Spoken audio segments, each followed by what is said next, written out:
folks, I'm Tom Vasel, and welcome to the Dice Tower.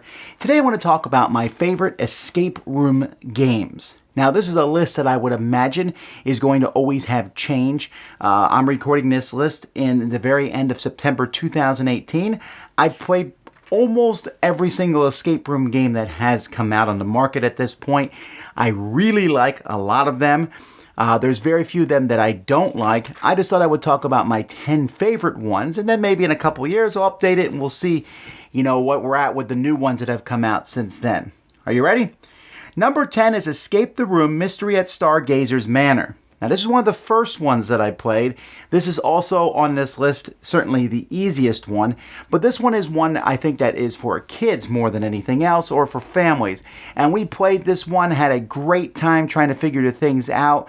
There were some clues in it that the kids got faster than me when we played it together. And in fact, my family has joined me for many of these escape room games, but this was one of the ones I think that kind of got them into it. I really like it. Number 9 is the MacGyver escape room game. Now, this one I didn't expect to like as much as I did because it's based in an IP. There are 5 different scenarios in the box. I would probably say the second one, the one where you're trying to get out of an airplane, is probably my favorite one in that box. I like it. I thought that the ending was a little anticlimactic, but the rest of the game itself, it did a few things that I haven't seen before. It needs a computer program to, you work with it, you're typing in your answers to that.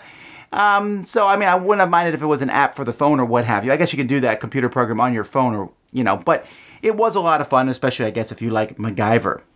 Number 8 is Escape Room in a Box. Now, there's a lot of Escape Room in a Box. I'm going to pick Virus. This came in the original Escape Room in a Box, and I've liked all of these so far.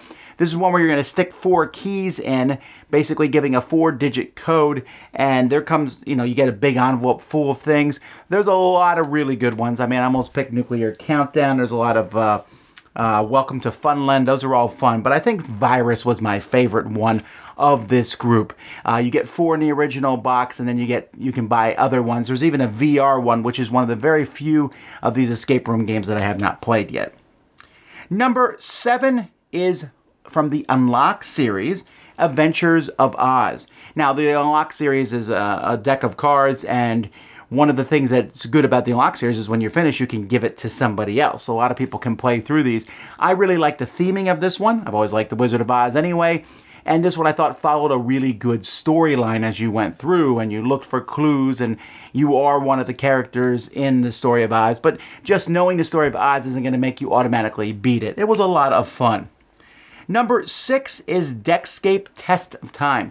Now, there's 3 Deckscapes that are out as the moment of me recording this, and they're all good. They're kind of interesting because you basically just say what you're going to do, and you flip the card. And again, this is one that can be replayed.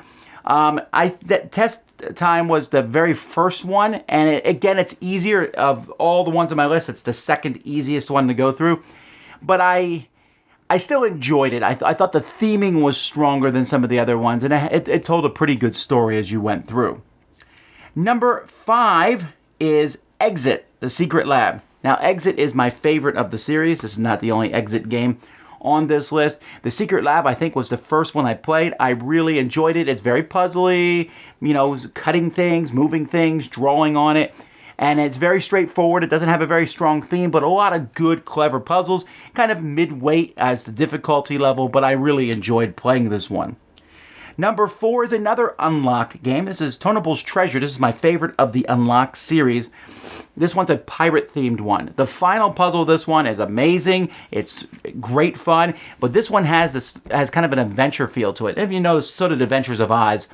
So this whole following a storyline and going through adventure and doing the unlock on top of it is obviously something that I enjoy, and I really like the pirate part of this one.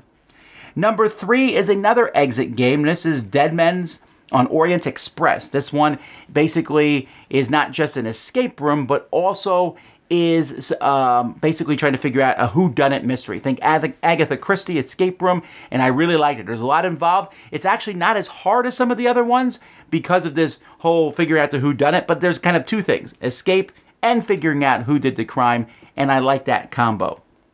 Number 2 is another Exit one. This is my last one. This is Exit the Abandoned Cabin.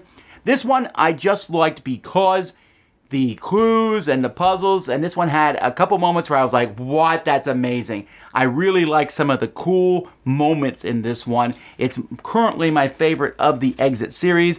It wasn't the most difficult. The pyramid one was probably that for me, and I also like that one a lot too, but the abandoned cabin just had some moments where I thought, that is a neat, nifty idea. It's so divisive. Some people don't like the abandoned cabin as much for some of those things, but I really enjoy it.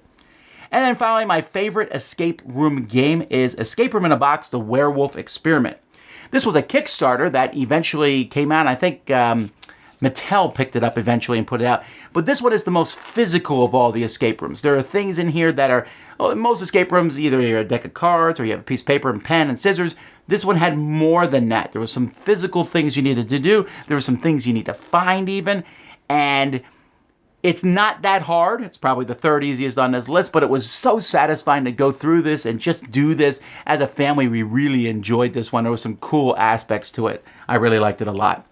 So those are my 10 favorite escape room games. Let me know what yours are in the comments below. Until next time, I'm Tom Vasel, and you've been watching The Dice Tower.